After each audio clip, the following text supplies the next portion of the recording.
여러분과 인사 나누겠습니다. 주의 이름으로 사랑하고 축복합니다. 주의 이름으로 사랑하고 축복합니다. 주의 이름으로 사랑하고 축복합니다.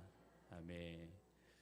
우리 한 달에 한 번 이렇게 우리 모든 온 세대가 모여서 예배 드리니까 너무나 또 본당이 꽉 차고 또 하나님 은혜 아래서 우리 어르신들부터 우리 어린 자녀들까지 함께 한 군데에서 한 곳에서 예배 드리는 그 기쁨이 충만할 줄로 믿습니다.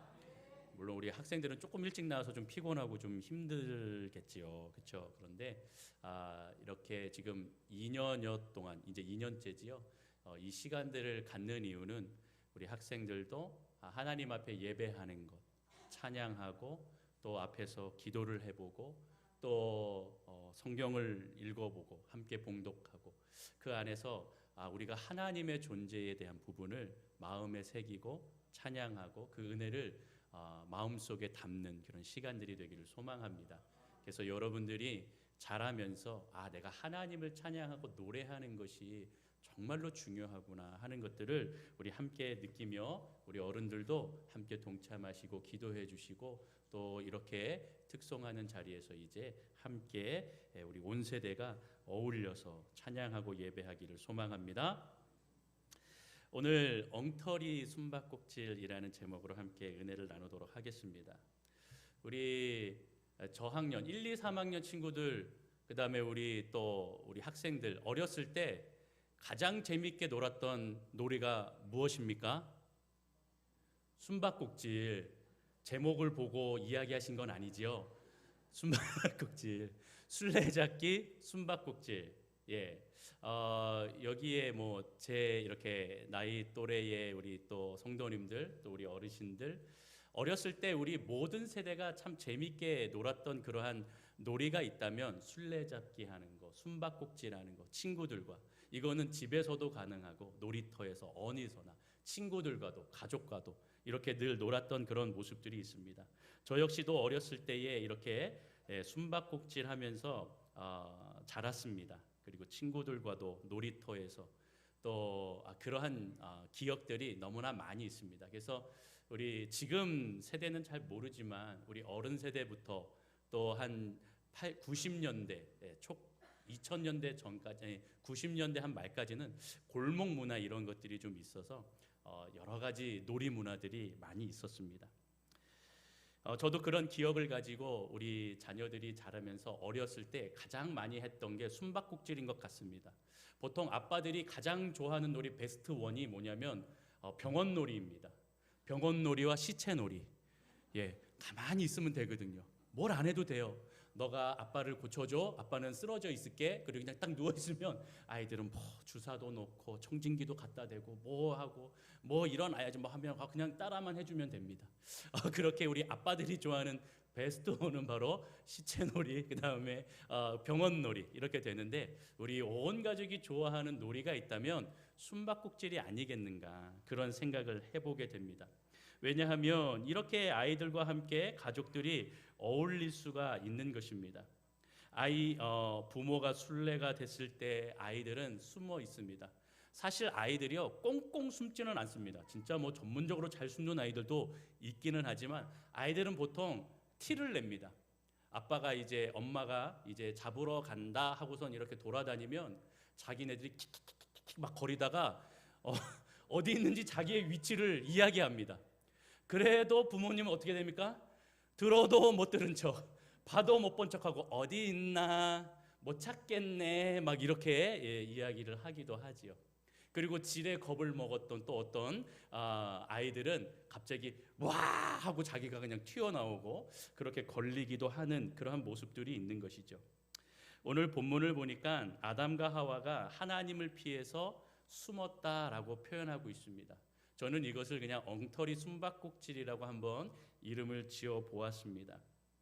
그런데 이것은 재미난 놀이가 아니었습니다.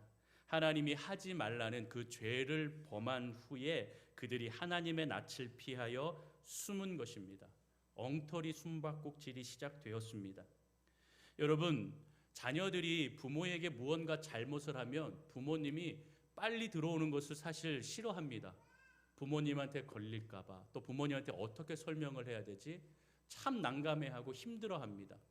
마찬가지입니다. 우리가 인생을 살아가다가 학생들이 선생님에게 혹은 친구들에게 혹은 부부가 서로 상대에게 또 가족에게 또 직장 누구에게나 무언가 잘못했을 때 그 사람 얼굴을 대면하고 보는 것을 힘들어하는 것이죠. 피하고 싶은 마음이 인간의 마음이라는 것입니다. 이렇게 아담과 하와의 마음 가운데서도 하나님께 죄를 범한 이후에 하나님의 낯을 피하고 싶었습니다. 그래서 숨은 것입니다. 엉터리 숨바꼭질을 하며 그들은 하나님을 피해 다녔습니다. 그런데 여러분, 인간이 이렇게 죄를 짓고 난 이 이후의 모습이 피해 다니면 거의 도망자의 모습입니다. 도망자의 모습이 아름답다고 생각하시는 분 계십니까? 화려하고 아름답고 그러한 모습입니까? 전혀 그렇지 않습니다. 도망자의 모습은 피폐하고요. 언제 걸릴까, 언제 잡힐까 초조하고 불안한 삶으로 살아가는 것이 도망자의 모습입니다. 아담과 하와는 도망자의 모습이 되었습니다. 하나님 보시기에 아름다웠던 모습은 없고 초라해지고 비참한 모습으로 그렇게 에덴 동산 이곳 저곳을 도망 다녔습니다. 그런데 하나님이 그들이 숨은 모습을 보고 그들이 어디 있는지 모르셨겠습니까? 분명히 어디 있는지 알았습니다. 그럼에도 불구하고 하나님께서는 뭐라고 얘기하십니까? 9절 하반절에 보면 내가 어디 있느냐라고 물어보시는 것입니다. 주님이 몰라서 물어보시는 것이 아닙니다. 빨리 나오라는 것입니다. 다시금 나와 아름다운 관계 속에서 함께 지내자라고 말씀하시는 것입니다. 여러분, 이들은 왜 이렇게 죄를 저지르게 되었습니까? 사탄의 유혹으로 인하여서 선악과를 먹으면서 하나님처럼 된다라고 하는 그 거짓, 그 달콤한 말에 그저 마음이 빼앗기게 되었습니다. 선악을 알게 되면 하나님처럼 될 줄 알았습니다. 여러분, 그런데 하나님처럼 되는 것이 과연 좋은 것인가요? 과연 기쁜 일일까요? 그것이 인간의 최종적인 목적이 될 수 있을까요? 절대 그럴 수 없습니다. 여러분, 미숙한 인간이 누군가 선악을 알게 되어서 그 선악을 판단하게 된다는 것, 그것은 굉장한 위험한 일입니다. 선악을 분별하고 재판할 수 있는 것은 오직 하나님 한 분만 가능하시다라고 하는 것을 잊지 않는 저와 여러분이 되기를 소망합니다. 여러분, 인간이 인간을 판단하게 되면 어떻게 됩니까? 서로 비판하게 되고 서로 비난하게 되고 판단하게 되고 하나님 노릇을 하게 된다. 여러분, 그것이 가능합니까? 그것이 공평합니까? 전혀 그렇지 않습니다. 여러분, 아무리 성스럽다, 아무리 좋다라고 하는 재판관이라도 실수할 수가 있는 것이죠. 인간의 재판의 그런 재판들 결과를 보십시오. 모두가 다 맞습니까? 우리가 생각할 때는 저렇게 흉악한 범죄를 저지른 사람을 저렇게 형벌이 저거밖에 안 돼? 저렇게 솜방망이처럼 저래도 되는 거야? 라고 느낄 때도 있지 않습니까? 인간의 생각으로, 인간의 판단으로 무언가 그들에게 그 죄의 형벌을 내릴 때에 그것에 만족하고 그것을 또한 받아들이고 하는 사람이 얼마나 많겠습니까? 여러분, 인간이 인간을 판단한다는 것은요, 굉장히 위험한 것입니다. 그리고 그것은 결국 하나님 노릇을 하겠다라는 것인데, 하나님 노릇을 하게 되면 결국에는 죽게 되어 있는 것입니다. 결국에 인간의 모습은 이러한 잘못된 생각으로 인하여 범죄를 저지르게 되어진 것입니다. 결국 죄는 인간을 부끄럽게 만듭니다. 하나님을 피해 숨게 만드는 것입니다. 죄를 짓지 않을 때는 자신들이 벌거벗어도 창피한 것을 몰랐습니다. 여러분, 순수한 모습들, 우리 아이들이 어렸을 때 순수한 모습때에 뻘거벗고 자기들이 막 돌아다녀도 창피한 걸 모릅니다. 그냥 좋습니다. 그러지 않습니까? 우리 아이들이 막 씻다가도 나와서 이제 몸을 닦아주려고 할 때도 막 도망다닙니다. 자신들이 벌거벗은 것을 부끄러워하는 자들이 없습니다. 이것이 성경에서 순수함을 얘기합니다. 또 다른 말로 거룩함을 얘기합니다. 또 다른 말로 성결함을 얘기하는 것입니다. 순수한 삶, 거룩한 삶, 성결한 삶은요, 하나님 앞에 부끄럽지 않습니다. 하나님 앞에 당당합니다. 그래서 하나님 앞에 내가 벌거벗고 있어도 부끄러운 것이 아닙니다. 내 부모님 앞에 벌거벗은 모습을 보여줘도 전혀 부끄러운 것이 없는 것입니다. 그런데 인간이 죄를 지었을 때, 하나님이 하지 말라라는 그러한 죄악을 저질렀을 때는 부끄럽고 숨고 피하는 것입니다. 왜 그렇습니까? 거룩을 잃어버렸습니다. 순수함을 잃어버렸습니다. 여러분, 하나님께서 그 인간에게 허락하신 만물의 영장이 되라는 청지기의 권위, 그 권위와 또한 무엇입니까? 능력, 이것을 잃어버리게 되었습니다. 이 권위와 능력을 잃어버리게 되니 거룩한 자녀의 삶, 순수하였던 그 믿음과 신앙의 모습 다 잃어버리게 된 것입니다. 그래서 서로가 이 죄를 지은 것을 가지고 잘못했습니다 라고 이야기하지 않고 뭐라고 합니까? 나중에 우리가 좀 다음 주에 보긴 하겠지만, 아담이 이 여인이 나한테, 하나님이 지어주신 이 여인, 내 부인이 나를 유혹하여서 먹게 하였습니다. 하와는 뭐라고 얘기합니까? 이 뱀이 나를 유혹하여 먹게 하였습니다. 서로의 죄를, 책임을 전가하는 모습을 볼 수가 있는 것입니다. 여러분, 인간은요, 이렇게 죄를 지면 책임을 전가하는 것입니다. 책임지고 자신의 잘못을 회개하고 돌아오는 것이 아니라 그 책임을 다른 누구에게 전가시키려는 마음이, 그것이 인간의 연약함입니다. 신앙은 어떠한 모습으로 나아갑니까? 7절을 잘 보십시오. 우리 7절을 우리 지난주에 읽었는데 다시 한번 좀 보도록 합니다. 7절 같이 읽어볼게요. 시작. 이에 그들의 눈이 밝아져 자기들이 벗은 줄을 알고 무화과 나무 잎을 엮어 치마로 삼았더라. 아멘. 그렇게 말씀하고 있죠. 하와가 선악과를 먹고 바로 눈이 밝아진 것이 아닙니다. 아담도 먹은 후에, 그렇죠. 그래서 6절에 그게 나와 있죠. 여자가 먼저 먹고 그 다음에 자기의 남편인 아담에게 이 열매를 먹게 한 후에 7절에 그들의 눈이 밝아졌다라고 표현하고 있습니다. 하와가 먼저 먹었을 때 하와가 먼저 눈이 밝아진 것이 아닙니다. 아담과 함께 먹었을 때에 아담과 같이 눈이 밝아졌습니다. 이것은 무엇을 얘기하냐? 신앙은 개인주의가 아닙니다. 바로 공동체다라고 하는 것을 다시 한번 보여주고 있는 것입니다. 성경은 우리에게 신앙생활, 하나님과의 만남의 시간을요, 개인적으로 만남은 개인적으로 이룰 수 있지만 신앙의 성장과 성숙은 함께 공동체 안에서 일어나는 것을 우리에게 말씀해 주고 있는 것입니다. 둘이 함께 먹었을 때에 또 그렇게 부끄러움을 느끼게 하셨습니다. 이만큼 신앙은 공동체 안에서 이루어져야 되고 공동체 안에서 함께 책임져 나아가는 책임의식이 있어야 한다는 것을 보여주고 있습니다. 거기에 가장 좋은 예가 우리가 잘 알고 있듯이 아이성에서 전투를 벌일 때에 아이성이 넘어오지 않으니 그것을 놓고 기도하여 나중에 너희가 여리고성에서 승리하였을 때 내가 전리품을 취하지 말라고 분명히 얘기하였는데 그것을 몰래 취한 누군가가 있다. 그래서 그것을 기도하면서 알아보니 결국에 어떻게 되었습니까? 아간이라는 자가 걸리지 않았습니까? 아간이라는 이 자의 이 한 명의 죄가 이스라엘 전체에 큰 영향을 미치게 되었다라는 것입니다. 이것만 보더라도 신앙이라는 것은 개인이 아니라 공동체 생활이라는 것입니다. 우리 공동체 한 명이 죄악 가운데 어려움 가운데 거하면은요, 그것이 우리 공동체를 다 흔들게 되고 공동체가 아파한다라는 것입니다.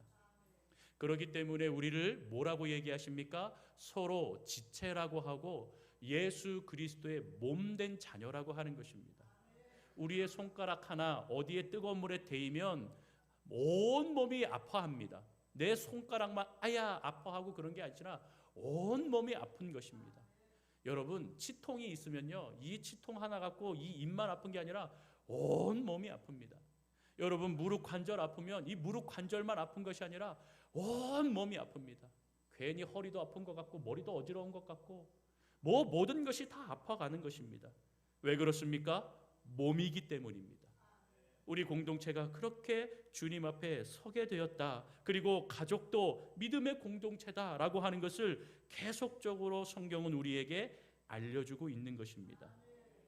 그러나 여러분 보십시오. 모든 이러한 모습 가운데에 이러한 것에 소홀해지고 이런 것에 함께 집중하지 못하니 많은 교회들이 시험에 넘어지게 되었고 많은 가정들이 시험에 넘어지게 되었음을 우리는 볼 수가 있는 것입니다. 죄의 전염성이 이렇게 큰 것입니다. 아이들이나 어른이나 죄와 거짓 속에 나아가는 그 삶의 모습을 조심하며 살아가는 인생이 되어야 될 줄로 믿습니다. 여러분, 오늘 이렇게 아담과 하와의 모습을 보면서 하나님 앞에 죄를 지었던 이들이 엉터리 숨바꼭질하는 것을 우리가 볼 수가 있는 것입니다. 우리 자녀들이나 우리 어른들이나 하나님 앞에 죄악된 모습으로 살아가는 것을 늘 경계하는 저와 여러분 되기를 소망합니다. 그래서 우리가 늘 마음에 하나님의 자녀다, 하나님을 바라보는 우리는 순수하고 거룩하고 성결한 삶을 살아가는 존재다라고 하는 것을 잊지 않는 저와 여러분이 되기를 소망합니다. 하나님의 눈에 그들이 다 보였습니다. 그러함에도 불구하고 하나님은 말씀하십니다. 아담과 하와가 어디 있지? 너희가 어디 숨었느냐? 너희가 왜 어디에 있느냐? 그들을 보면서도 바로 하나님은 그들을 못 찾겠다 꾀꼬리하면서 말씀하십니다. 결국에 여러분, 사랑하는 성도 여러분, 하나님은 우리를 보고 계시지만, 우리를 부르시고 계시지만, 주님 앞에 우리가 스스로 나와 내가 주님을 찬양하고 나의 죄악을 이야기하고 또 주님 앞에 무릎 꿇고 그렇게 주 앞에 서기를 원하시고 계시다라고 하는 것을 잊지 않으시기를 바랍니다. 그래서 월요일부터 토요일까지 이 한 주간의 삶, 아니 우리의 인생의 모든 삶 가운데에 하나님을 피하는 삶이 아니고 하나님과 엉터리 숨바꼭질하는 것이 아니고 바로 하나님께서 내가 어디 있느냐라고 물으실 때에 하나님 내가 여기 있습니다 라고 그렇게 주님 앞에 무릎을 꿇고 두 손을 모으고 기도하는 저와 여러분 되기를 소망합니다. 하나님 앞에 나의 부족하고 연약한 모습, 있는 모습 그대로를 그렇게 기도하면서 내 모습을 보여드리기를 소망합니다. 그러할 때에 주님께서 내가 어디 있느냐, 그리고 그 앞에 나온 저와 여러분들을 하나님 품에 안아주시고 주의 은혜 아래 온전히 함께 숨쉬며 동행하는 인생이 되고 주님과 함께 살고 주님의 그 충만한 은혜 가운데에 살 수 있도록 매일매일 그 능력과 힘을 더하여 주실 줄로 믿습니다. 여러분, 하나님은 저와 여러분들을 포기하는 분이 아니십니다. 포기하지 않기 때문에 내가 어디 있느냐라고 부르시는 것입니다. 아무리 숨고 아무리 죄를 가리려 하여도 하나님은 다 알고 계시기 때문에 사랑하는 자들이 잘못을 인정하고 돌이키고 나오는 것을 기대하고 원하시는 것입니다. 죄에 대해서 변명하거나 핑계하거나 책임을 다른 사람에게 떠넘기거나 거기에 급급한 인간의 연약함이 아니라 하나님이 찾으시고 기다리시고 부르실 때에 하나님 내가 주님 앞에 다시 시작하기를 원합니다. 아버지 하나님 오늘도 만나주시고 새 힘을 주시고 주님과 함께 걸어가는 인생이 되게 해달라고 구하고 나아갈 때 팔 벌려 안아주시는 주님의 그 품 안에 함께 거하며 주님과 매일매일 동행하시는 저와 여러분의 인생 또 우리 교회 저와 여러분들의 가정이 다 되시기를 주님의 이름으로 축원합니다. 축원합니다.